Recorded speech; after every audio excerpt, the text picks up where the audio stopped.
it no go take. If you believe it, say amen. No, amen, amen. Everything you put your hand go up.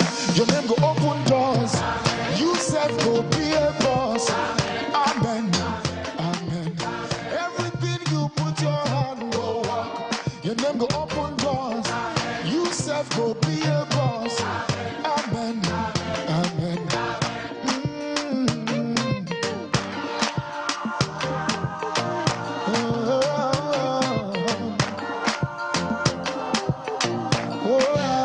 Thank you for staying with us. Rebuilding livelihoods in Borno is what we are talking about now. Described as one of the luckiest states in the country due to the leadership it has had in the past 11 years, plus the vice president.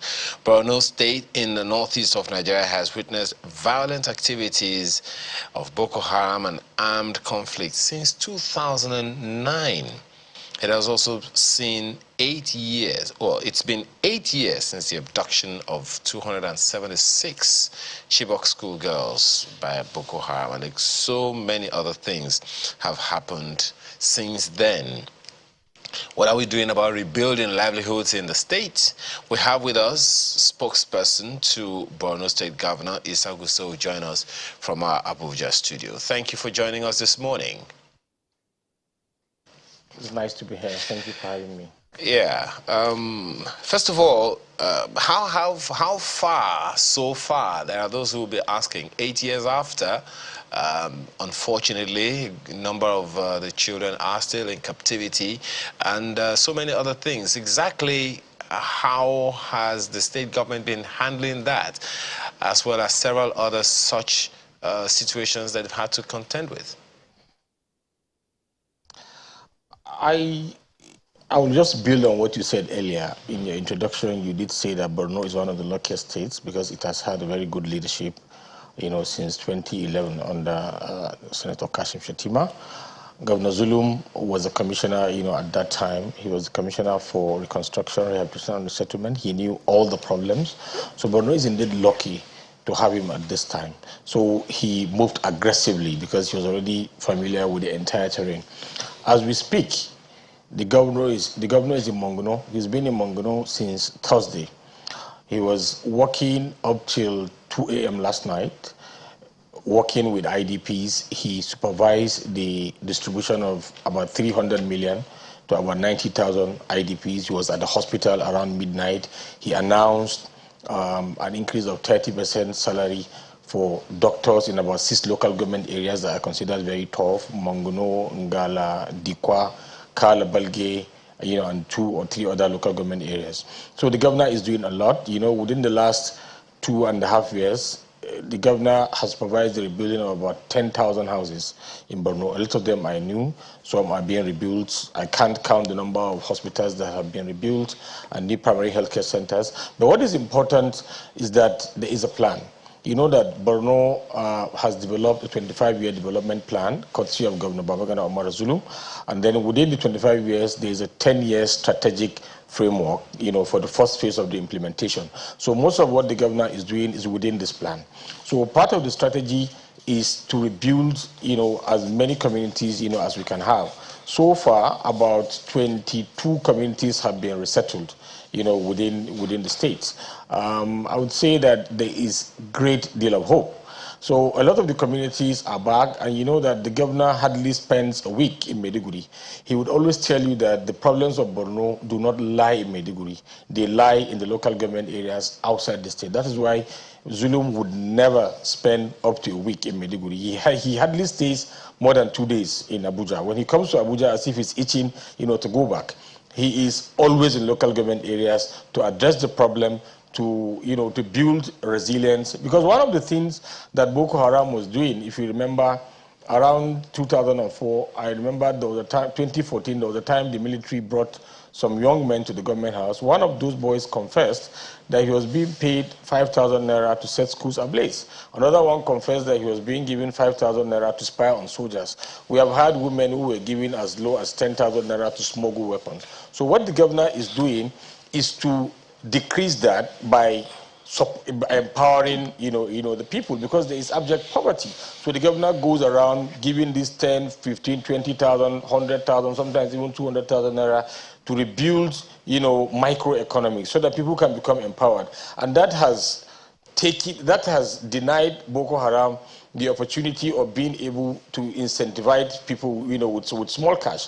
Now, it's very difficult for them to recruit people from the population using small incentives of 5,000, 10,000 naira that they used to do in the past. So I would say there's a great deal of hope across Borno State.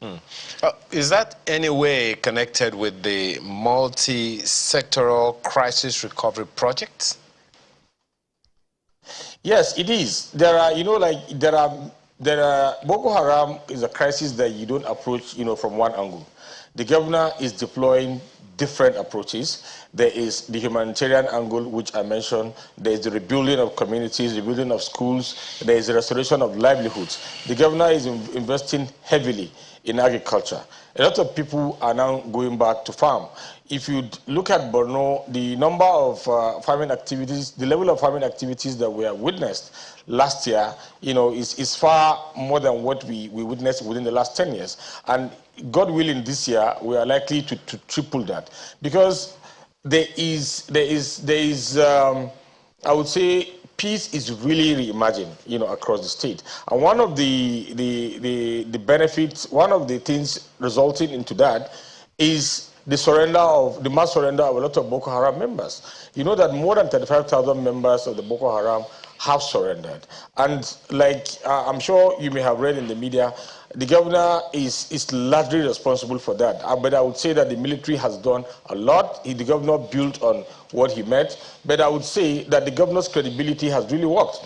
Because as soon as Shekau died, there was a meeting the governor called with security men, and he said, look, with the death of Shekau, we have an opportunity to break within the ranks of Boko Haram by appealing to them. And then as soon as the governor began to announce that, look, whoever comes around, the person, could be assured of government, support. A lot of them believe that Zulum is not somebody that speaks from both sides of his mouth. Everybody that has worked with Zulum, anyone will tell you, one of the things people will tell you about Zulum, they would say that he's stubborn, in quotes.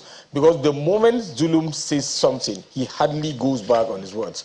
So his credibility has done a lot in attracting, in assuring a lot of these insurgents. And that's why, if you would observe, that you haven't been hearing of attacks on communities or incidences of bombs between here and Bama, between here. So largely, a lot of these areas are now being cultivated by a lot of farmers. So we hope to see a bumper harvest, this year. I would say that, so far so good. Of course, we are not where we are. There are still pockets of challenges. There are instances of abductions, particularly by the ISWAP component of the Boko Haram.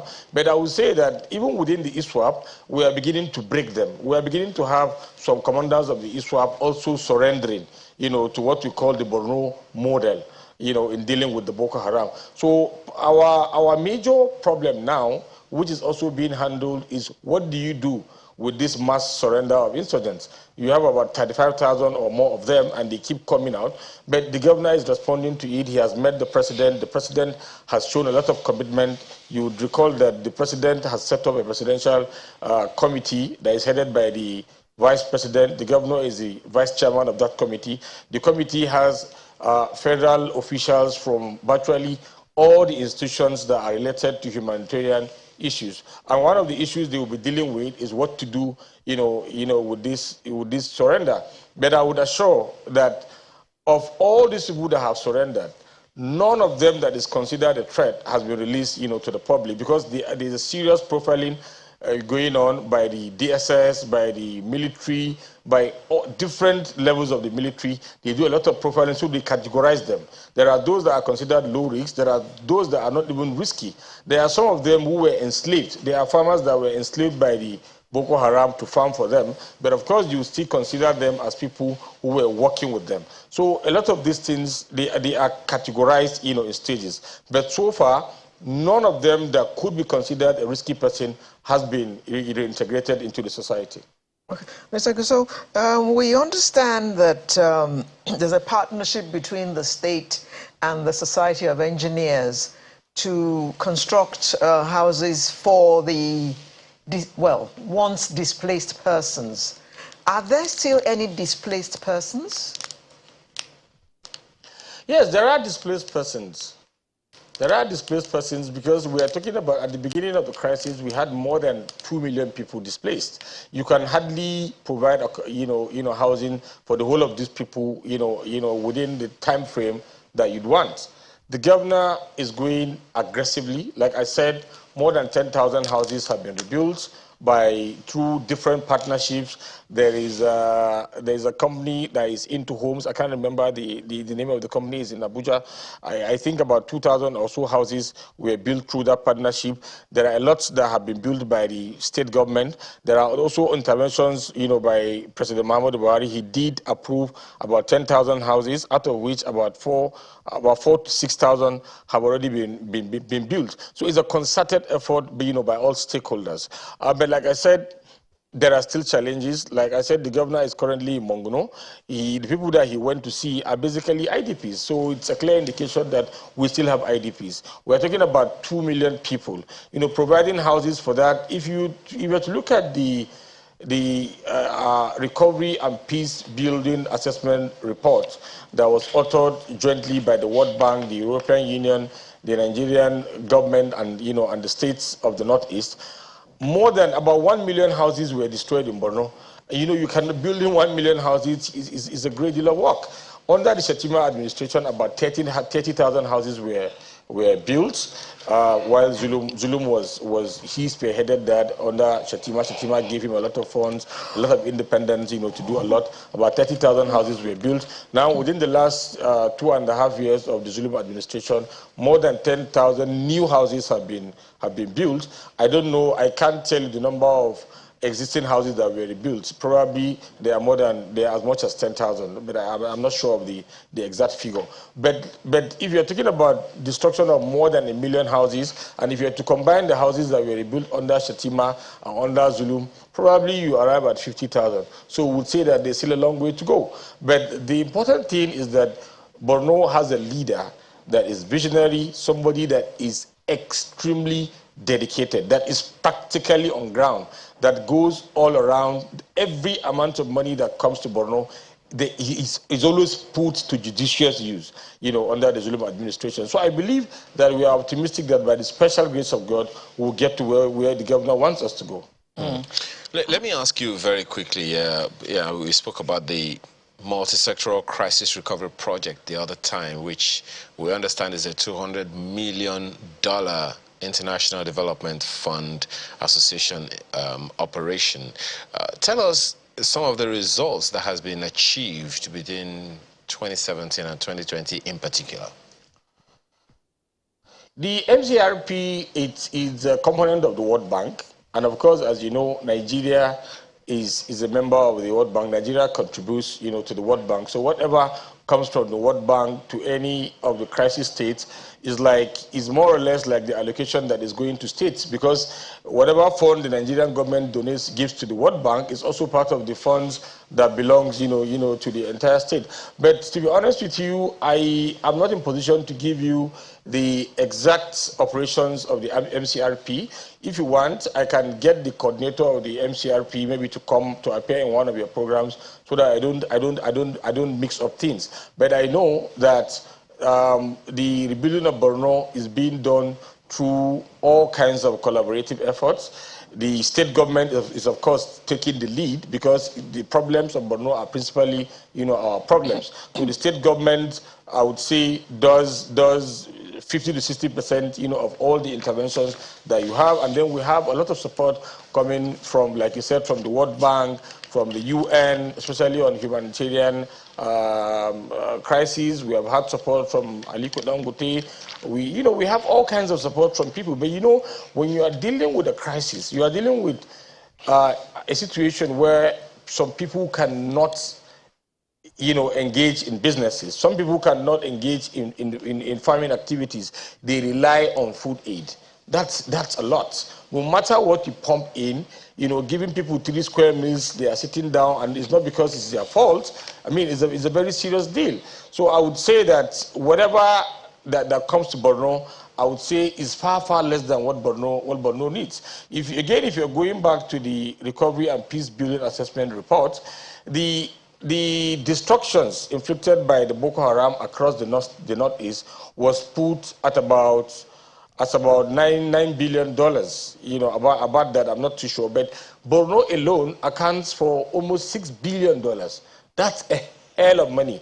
If you are to multiply $6 billion by the exchange rate of over 500,000 naira, it's the amount of money that is required to rebuild Borno. It is unimaginable. I would say that Borno needs about 5 trillion, if not more, to rebuild. But then, if you are, like the governor would tell you, that if you are to sit down and be thinking about all of that, we will move forward. So he feels that it's better, whatever it is that we have, let's begin to do something. And I would say he has gone beyond doing something. He's doing a lot, across the state.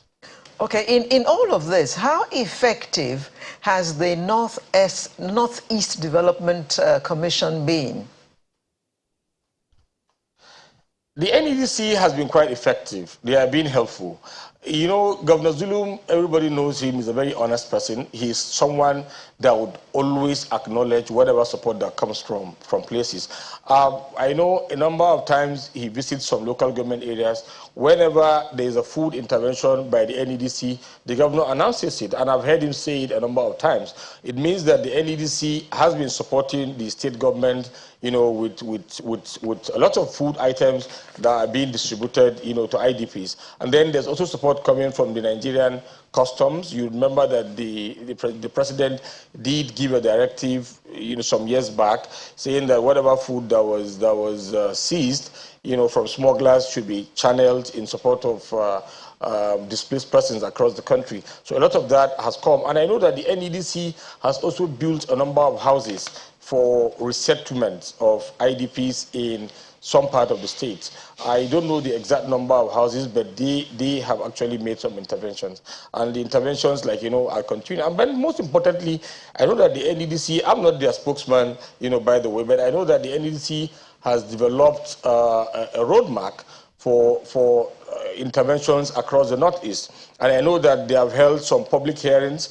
They have had interactive sessions with people with key stakeholders in all the states across the Northeast. In Borno in particular, I know that they had a very robust interactive session, and then they wanted to get inputs from key stakeholders as to what the stakeholders consider priorities, so that they don't start working at different arms. But I think the most important thing I would want to add is that whatever support that you see coming to Borno is actually inspired by the leadership of Governor Babagana Omar Zulum.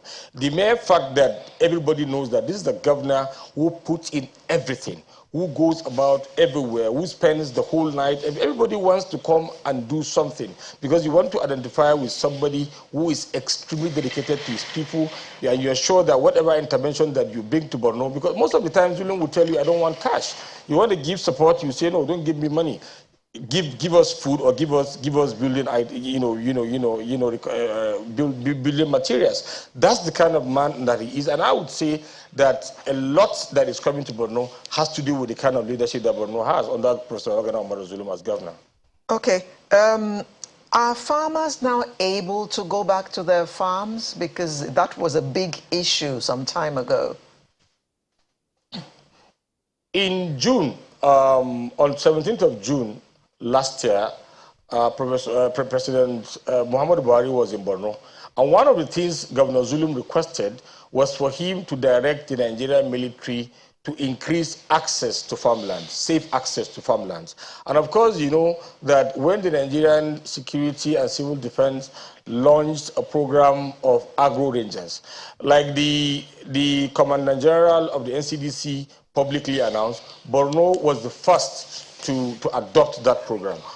Governor Zulum in 2019 set up the agro rangers, the Borno component of the agro rangers, and equipped them. So they have been securing farmlands for farmers, to come and, cultivate crops. And then when the president came to crap it up, the governor made a public request to the president, and then President Buhari gave a directive that the military should increase access to the farmland. So that was done, and that enhance the level of farming activities that we witnessed last year. And like I said earlier, the mass surrender of Boko Haram, particularly within the Maiduguri, Bama, Banki axis, and some part of the state, has largely increased access of farmers to farmlands. So I would tell you that I don't know the percentage, but I would say that about maybe 30 to 40% of farmers in Borno are able to access farmlands now. And we hope to see, by the special grace of God, a bumper harvest. And more than that, Zulum has been going to these farming communities. He set up a committee that we have what we call a mega farm project under the leadership of farmer. The governor ensures that farmers are provided with whatever they need. In Damasak, for instance, you must have, the channels did report a number of times where the governor was in different local government areas launching all kinds of farming interventions, providing water pumps, providing fertilizer, providing cash backings, to different categories of farmers. So I would say that by the special grace of God, we are seeing, there is a lot of improvement in terms of agricultural activities this year, and we hope to see a bumper harvest by the special grace of God. At the end of the day, Mr. Gusso, whatever, infrastructure development, whatever things government is doing, it's about the people. And just as you said, my colleague asked a question that you responded to about the people who are, whether they are still in IDPs or not. At the end of the day, it's about their lives. So can you speak to us about the kind of psychosocial support that some of these people have gotten to help them resettle back into their lives? Okay, I'll start by acknowledging the role of INGOs. You know that we have the IOM, the UNICEF. They have been doing a lot in terms of psychosocial support, giving psychosocial support to IDPs. And of course, the Borno State Ministry of Health has been taking the lead, in giving a direction to that. But they have done a lot in most of these camps. There is no camp you go to in Borno where you don't have a structure that deals with psychosocial support. And I know that the federal government has actually also been supporting the University of Medical Teaching Hospital does have a trauma center. I also know that a lot has been going on, but I will tell you that there is no bigger psychosocial support like when citizens see their own governor coming to be with them day and night. I can't count the number of times Zulum has visited any of the 27 local government areas in Borno. Like Kalabalge, which is the remotest local government area in the whole of Nigeria, Zulum has been to Kalabalge close to 10 times within the last 2 years. He has been to Mongono maybe more than 15 times. He has been to virtually every local government area countless number of times, and whenever he goes, he stays with these IDPs, he's always around them, he gets directly involved in giving them food aid, he's always relating with them. I don't think there is a bigger support, like that. So he inspires everybody, he meets them, he supports them, he tries to, to fight that problem of want. Problem of lack that is inherent in everyone because of the peculiarity of the problem. He is creating livelihoods. He's giving a lot of support to people, giving them houses. I think that is a major support. Of course, but we know that no amount of cash, no amount of food can replace the death of a loved one. So, like I said, the INGOs are doing a lot. The Borno State Ministry of Health is also doing a lot on that. And then most importantly, there is a program going on in terms of giving support to widows, because we have more than 50,000 widows whose husbands have died as a result of the Boko Haram crisis. We have more than 50,000 orphans, children whose parents have been killed. And most of the schools that you keep hearing the state government building under the Zulum administration, more than 20 mega schools have been built. More than 30 existing schools have been rebuilt, have been, rehabilitated. A lot of these are aimed at supporting, orphans. So, it's a very traumatic situation, but the governor is really, really inspiring, confidence in citizens. One of the figures available to us is that from Borno State, and as a result of the MCRP, psychosocial support services have reached 13,500 households over time. and that question, of course, is asked advisedly. Would you be able to tell us certain specific, situations that are specific to people who have suffered from these things? You know, maybe as a result of going, they developed this kind of behavioral pattern, or these are the kind of things, since, as you said, the governor has been going from place to place. What are the peculiar challenges that people in that environment have that maybe government has been able to intervene or government is working at right now? Okay, part of the major problems is, one, being displaced. The mere fact that you are homeless, there is no bigger challenge than that, living in the IDP camp without a home. And like I said, more than 10,000 houses have been built. And look, even last week, you reported that the governor was in Goza. He went to commission about 340 houses for a community that is a town that is called Warabe. A lot of them, you know, were resettled there.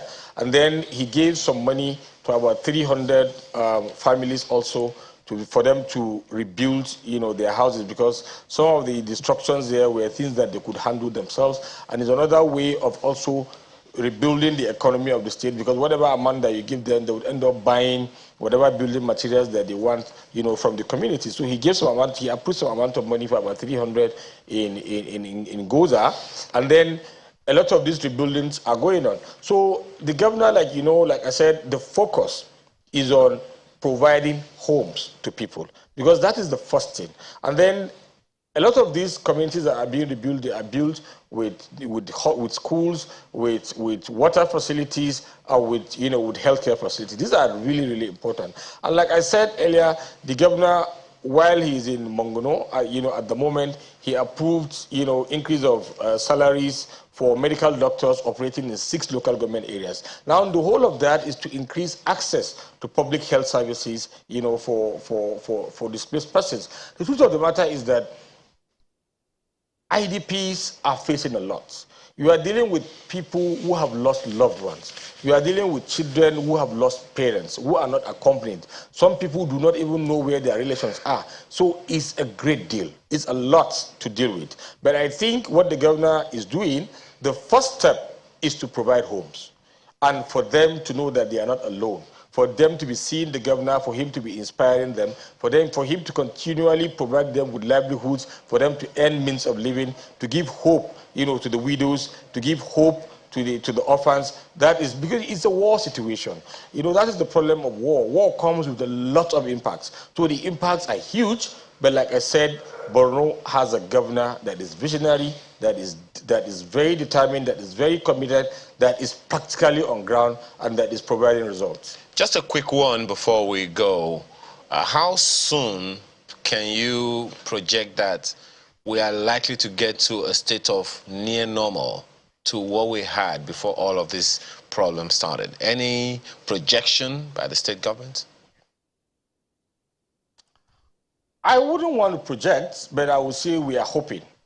We are hoping that we get peace, you know, as soon as is possible. But I would say that the hope is enhanced by, like I said, the mass surrender of Boko Haram members. Look, we've been praying over the years. The governor has been injecting a lot of funds in terms of supporting the military, in terms of equipping volunteers. You know that when he came on board, within the first 1 week, he increased the salaries of volunteers. He has approved the deployment of a lot of them. He has released close to 700 to 800,000. He has released close to 3,000 vehicles, you know, to the military, you know, and volunteers. So he's doing a whole lot. But at the moment, we believe that the mass surrender of Boko Haram will do a lot of magic. And that's why the governor keeps saying that this is something, it's an opportunity that we have gotten, that we must take full advantage of it, you know, to make use of it. We are very hopeful that by the special grace of God, the peace that Borno is witnessing will continue to grow. And we are seeing signs that the peace is actually growing, because within the last 1 year, the peace has been growing. We haven't had major incidences, and we pray that we will not have them. Of course, the security the military is doing a lot. They are doing a lot. You know, the governor keeps commending them. The president has shown a lot of commitment, particularly in Borno State. The service chiefs are doing a lot. So we are very optimistic that by the special grace of God, the peace we are witnessing in Borno will continue to grow. Okay. Amen. We have to thank you very much for all that you have told us, all the illumination you've thrown on efforts at rebuilding livelihoods in Borno. Psychosocial spokesman to Borno State Governor, thank you so much for your time this morning. Thank you so much for having me. All right, so Sunrise returns with the home stretch. When we return, please stay with us.